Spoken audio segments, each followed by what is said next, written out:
Hi there welcome back to my channel. ఈ వీడియోలో కొన్ని ఇంట్రెస్టింగ్ వర్డ్స్ని ఇంగ్లీష్లో ఎలా చెప్పాలో చూద్దాం. ఆ వర్డ్స్ ఏంటంటే అప్రయత్నంగా. అప్రయత్నంగా అంటే ఏంటి?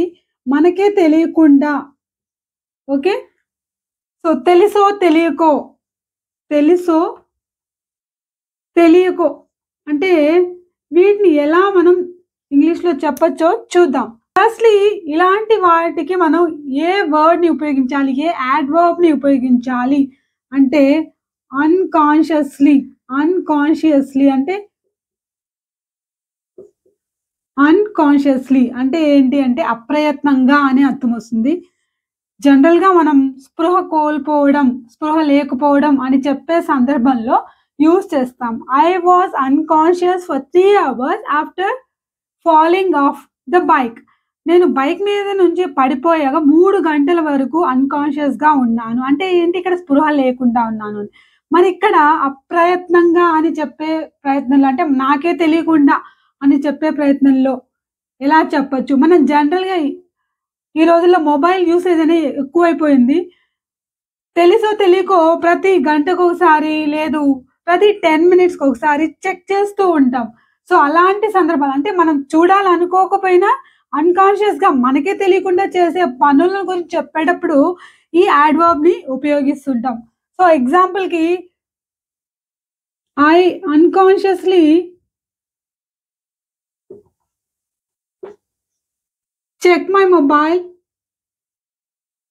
Check my mobile every hour.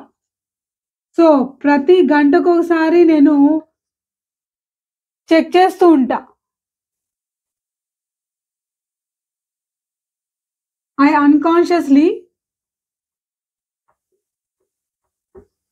tap my foot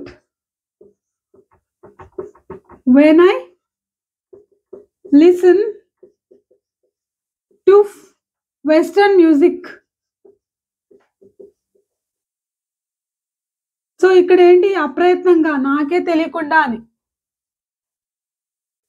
నేను ఆమెను చూసినప్పుడల్లా నాకే తెలియకుండా అప్రయత్నంగా నవ్వుతాను అని చెప్పాలి. I unconsciously smile when I see her. When I see her. So, అంటే నాకే తెలియకుండా నవ్వొస్తుంది అని చెప్పేటప్పుడు ఐ అన్‌కాన్షియస్‌లీ స్మైల్ అని చెప్తామన్నమాట.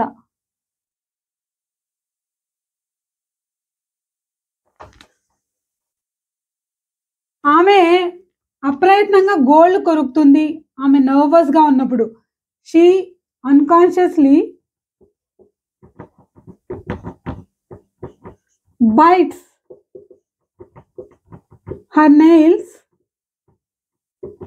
When she is nervous. ఆమె నర్వస్‌గా ఉన్నప్పుడు ఆమె గోళ్ళు కొరుకుతుంది అప్రయత్నంగా. అది ఆమెకే తెలీదన్నమాట. సో, కొన్ని అలవాట్లు మనం అలవాటు పడిపోయి ఆటోమేటిక్‌గా చేస్తుంటాం. ఎగ్జాంపుల్‌కి రోజు 5కి లేచే అలవాటు ఉందనుకోండి, మనకు అవసరం ఉన్నా లేకపోయినా మెలకువ వచ్చేస్తుంది. అలాంటి సందర్భాల్లో కూడా I unconsciously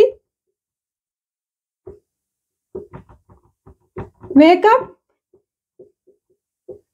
at 5 o'clock every day. అంటే రోజు నేను అలా లేచిపోతుంటాను. ఎందుకంటే అలవాటైపోయింది కాబట్టి అప్రయత్నంగా కావాలని కాకుండా అలాగే మెలకువ వచ్చేస్తుంది అని చెప్పేటప్పుడు ఇలా చెప్తానన్నమాట. ఇంకా తెలుసో తెలియకో అతను తప్పు చేశాడు అని చెప్పాలన్నా కూడా మనం అన్‌కాన్షియస్ అన్న వర్డ్‌ని ఉపయోగించొచ్చు. కానీ దీనికంటే బెటర్ వర్డ్ అలాంటి సందర్భాల్లో ఏంటంటే అన్‌ఇంటెన్షనల్లీ, యాక్సిడెంటలీ, అన్‌ఇంటెన్షనల్లీ అలాగే యాక్సిడెంటలీ. సో, అతను ఆ తప్పు తెలియకుండా చేశాడు. అంటే తెలుసో తెలియకో చేశాడు అని చెప్పాలంటే he made that mistake unintentionally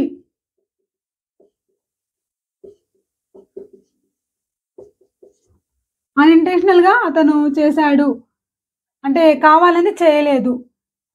అంటే కావాలని చేయలేదు అని చెప్పాలంటే he didn't do that deliberately అనాలి. డెలిబరేట్లీ. సో అంటే కావాలని చేయలేదు అని చెప్పాలంటే కావాలని చేయలేదు. He didn't make that mistake deliberately. లేదు కావాలని చేశాడు అంటే హి did that deliberately. He did that deliberately. కావాలనే చేశాడు. చేయలేదు అంటే he didn't do that deliberately అనాలి. అతను కావాలని కొట్టాడు అని చెప్పాలనుకోండి హి హిట్ మీ డెలిబరేట్లీ.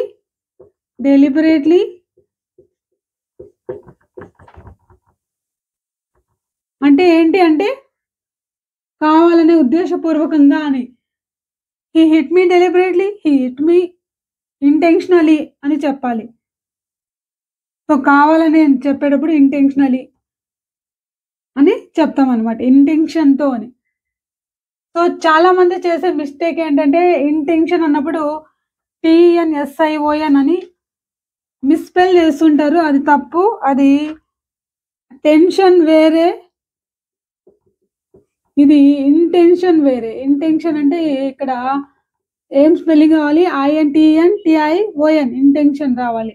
ఓకే, INTNSION కాదు. సో అది మీరు గుర్తుపెట్టుకోండి. మీరు కూడా ఈ వర్డ్స్ని ఉపయోగించి కొన్ని సెంటెన్సెస్ని కామెంట్ బాక్స్లో రాయండి. ఈ టాపిక్ మీకు హెల్ప్ఫుల్ అనిపిస్తే ఖచ్చితంగా లైక్ చేయండి. సో మీ లైక్స్ అనేవి ఇంకా కొన్ని వీడియోస్కి మోటివేషన్గా ఉంటాయి కాబట్టి ఖచ్చితంగా లైక్ చేయండి. ఈ వర్డ్స్ని ఉపయోగించి కొన్ని సెంటెన్సెస్ మీరు ఎగ్జాంపుల్ సెంటెన్సెస్ రాసే ప్రయత్నం చేయండి. Thanks for watching.